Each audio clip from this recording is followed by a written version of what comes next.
ជីវិតរបស់ឪពុកតាំងពីមានកូនរហូតមកដល់ឥឡូវនេះ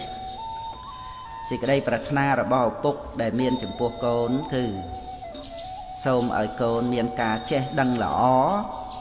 និងមានការប្រព្រឹត្តល្អទ្រព្យសម្បត្តិមិនមែនជារបស់សំខាន់ខ្លាំងណាស់ទេក្នុងការដែលឪពុកម្ដាយចែកឲ្យកូននោះតែការចេះដឹងល្អនិងការប្រព្រឹត្តល្អជាសម្បត្តិសំខាន់ដ៏ក្រៃលែងដែលឪពុកនិងម្ដាយប្រាថ្នាប្រគល់ឲ្យដល់កូនជាទីស្រឡាញ់និងជាទីហួងហែងរហូតមកបើកូនធ្វើតាមពាក្យដែលឪពុកនិងម្ដាយណែនាំផល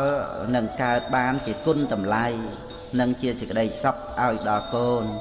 រួមទាំងក្រុមគ្រួសារទាំងអ្នកដែលនៅជុំវិញកូនទៀតផង